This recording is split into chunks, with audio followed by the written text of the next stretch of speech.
Bonjour les amis, je vous propose aujourd'hui une lecture dans Actes chapitre 5, versets 1 à 5. On va un petit peu ensemble voir ce qui se passe du côté de ces deux personnes, Ananias et Saphira, qui sont deux personnes qui ont reçu un châtiment qui leur est tombé dessus. J'ai mis une cuillère. Voilà. Et on va essayer de comprendre ensemble ce qui s'est passé. Personnellement, j'ai longtemps cru que Dieu avait frappé Ananias et Saphira de ce qu'ils avaient fait. Mais aujourd'hui, je pense plus ça. Et on va essayer de comprendre ce qui s'est passé dans le cœur de ces deux personnes. Donc d'abord une lecture. Un homme du nom de Ananias, avec Saphira, sa femme, vendit une propriété et retint avec le consentement de sa femme une partie du prix, puis il emporta l'autre partie et la déposa aux pieds des apôtres. Pierre lui dit, Ananias, pourquoi Satan a-t-il rempli ton cœur au point de mentir à l'Esprit Saint et de retenir une partie du prix du champ? Lorsque tu l'avais, ne demeurait-il pas à toi? Et après la vente, le prix n'était-il pas à ta disposition? Comment as-tu mis en ton cœur une pareille action? Ce n'est pas à des hommes que tu as menti, mais à Dieu. Ananias entendit ces paroles, tomba et expira. Une grande crainte saisit tous les auditeurs. Les jeunes gens se levèrent, l'enveloppèrent, l'emportèrent et l'ensevelirent. Je me suis souvent posé la question, pourquoi est-ce que Dieu a frappé de cette façon? Mais ce n'était pas la bonne question. La bonne question, c'est celle de Pierre, au verset 3, parce qu'il dit, Satan, pourquoi Satan a-t-il rempli ton cœur? Voilà la bonne question. Pourquoi Satan a rempli le cœur de Ananias et Saphira? Le verset 4, même chose, comment as-tu mis en ton cœur une pareille action? Donc là, c'est plus Satan qui a rempli ton cœur, mais c'est Ananias qui a mis dans son cœur une pareille action. Comment as-tu mis en ton cœur une pareille action? Alors ça, c'est la bonne question, mais la réponse, elle n'est pas là. Du coup, moi, j'ai cherché, j'ai dit comment savoir ce qui s'est passé dans son cœur, dans leur cœur, Ananias et Saphira.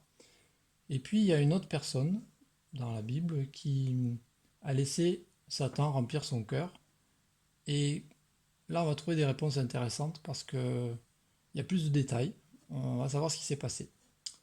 Donc ça, c'est Judas avec Jésus. Judas, dans Jean 12, au verset 6, on va lire ce qui se passe. Et on va découvrir que si on comprend ce qui s'est passé dans le cœur de Judas, on comprendra ce qui s'est passé dans le cœur d'Ananias et Saphira. Jean 12 au verset 6.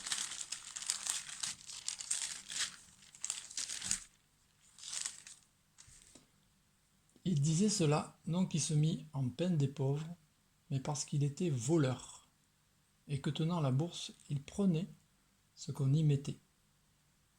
Déjà, il y avait Judas qui était voleur. Il pensait que personne ne le voyait, mais on le voyait très bien. Jésus le savait. Jean 13, un petit peu plus loin pour comprendre encore ce personnage, versets 25 à 30. Et ce disciple se pencha sur la poitrine de Jean et lui dit, Seigneur, qui est-ce? Jésus répondit, celui pour qui je tremperai le morceau et à qui je le donnerai. Il trempa le morceau et le donna à Judas, fils de Simon. Dès que Judas eut reçu le morceau, Satan entra en lui. Jésus lui dit, ce que tu fais, fais-le vite. Ok. Donc dès que Judas eut reçu le morceau, Satan entra en lui. On sait que Satan est entré dans Judas. On sait que Satan a rempli le cœur d'Ananias et Saphira. On sait que Judas était voleur. Je continue, verset 28. Mais aucun de ceux qui étaient à table ne comprit pourquoi il disait cela. En effet, comme Judas tenait la bourse, quelques-uns pensaient que Jésus lui disait « Achète ce dont nous avons besoin pour la fête, ou donne quelque chose aux pauvres. » Judas prit le morceau et sortit aussitôt. Il faisait nuit. La nuit, c'est les ténèbres. Judas était dans les ténèbres, il était voleur, Satan était rentré dans son cœur. La bonne question, c'est de se demander comment ça se fait que Satan est venu remplir le cœur de ces personnes. Et il est tellement rempli qu'il en déborde. Et qu'est-ce qui déborde? C'est la mort. On continue encore. On va voir d'autres passages qui vont nous permettre de comprendre comment cette mort est rentrée dans le cœur de ces personnes. Acte 1, 16 à 20. Frères, il fallait que s'accomplisse l'écriture dans laquelle le Saint-Esprit, par la bouche de David, a parlé d'avance de Judas. Là, on a encore des détails sur Judas. On n'en a pas sur Ananias et Saphira, ou très peu, mais sur Judas, on en a. Et on va voir que c'est le même esprit qui a animé le cœur de ces personnes. A parlé d'avance de Judas, devenu le guide de ceux qui se sont saisis de Jésus. Il était compté parmi nous et avait obtenu part à ce même ministère. Donc il avait accompli ce même ministère que les autres disciples. Il avait contribué à tous les miracles qui se sont opérés. Et pourtant, après avoir acquis un champ avec le salaire du crime, cet homme est tombé en avant, s'est brisé par le milieu, et toutes ses entrailles se sont répandues. La chose a été si connue de tous les habitants de Jérusalem que ce champ a été appelé dans leur langue Akeldama, c'est-à-dire champ du sang. Or, il est écrit dans le livre des psaumes que sa demeure devienne déserte et que personne ne l'habite. Ce qui est intéressant, c'est que Judas, il a acquis un champ comme une propriété. Alors, je fais un petit peu de place, ça.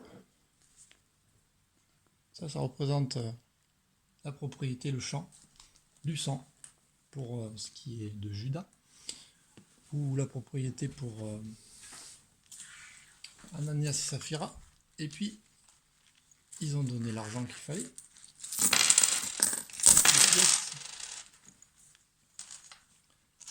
Des pièces qui ont servi à Judas, les 30 pièces, ou bien cet argent qu'avaient recueilli Ananias et Saphira. C'est le même esprit qui a agi sur eux et qui a rempli leur cœur. Un esprit qui pense mentir à Dieu sans être vu. Ananias et Saphira pensaient qu'ils étaient capables de mentir à Dieu sans que ça soit vu. Et il en est de même pour Judas. Sauf qu'on sait très bien que Dieu voit tout. Et quand Jésus s'est approché de Judas, quand la lumière et les ténèbres se confrontent, les ténèbres reculent. Et Judas s'est donné la mort. De même que pour Ananias et Saphira, c'est les conséquences. La conséquence de ce qu'ils ont fait. Cette lumière s'est approchée d'eux, avec Pierre, qui avait un cœur rempli du Seigneur. Et ça déclenche une mort. Dans le cas de Judas, un suicide. Et dans le cas d'Ananias et Saphira, une mort immédiate. On voit dans Jean 13 ce qui s'est passé, ce côté rapide, instantané, avec Judas, puisque Jésus lui dit « Ce que tu fais, fais-le vite ». Et Ananias et Saphira, pour ce qui est de Saphira, en tout cas, le texte dit « Voici ceux qui ont enseveli ton mari », au verset 9, sont à la porte, ils t'emporteront. Et à l'instant, elle tomba à ses pieds et expira. Donc c'est quelque chose d'instantané. Quand les ténèbres qui débordent, qui ont rempli un cœur, et la lumière s'approche, ben, les conséquences peuvent être telles que la mort est immédiate. Et ce n'est pas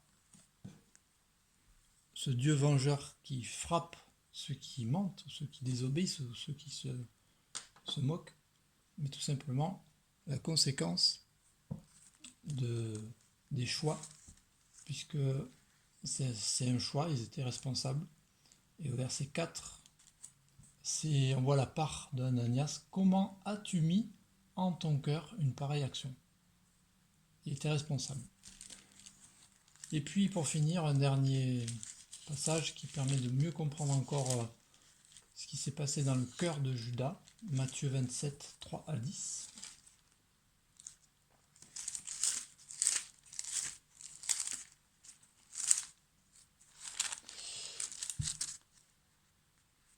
Voilà. Alors Judas, qui l'avait livré, voyant qu'il était condamné, fut pris de remords et rapporta les 30 pièces d'argent aux principaux sacrificateurs et aux anciens, en disant « J'ai péché en livrant le sang innocent. » Ils répondirent « Que nous importe, cela te regarde. » Judas jeta les pièces d'argent dans le temple, se retira et alla se pendre.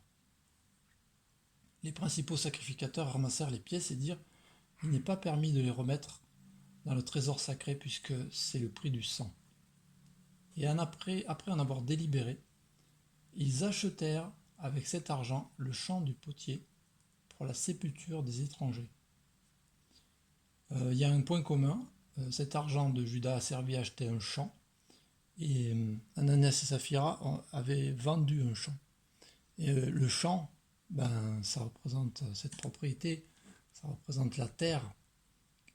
En fait, l'appât du gain, l'argent, l'amour des choses de la terre, s'attacher au terrestre, ben, ça peut contribuer à remplir un cœur, ouvrir la porte à Satan pour remplir notre cœur, parce que Satan se nourrit de ce qui est de la terre. Donc veillons à plutôt acheter le ciel qu'acheter la terre. C'est pourquoi ce champ a été appelé le champ du sang jusqu'à ce jour. Alors s'accomplit la parole du prophète Jérémie. Ils ont pris les 30 pièces d'argent, la valeur de celui qui a été estimé par les fils d'Israël, et ils les ont donnés pour le champ du potier, comme le Seigneur me l'avait ordonné.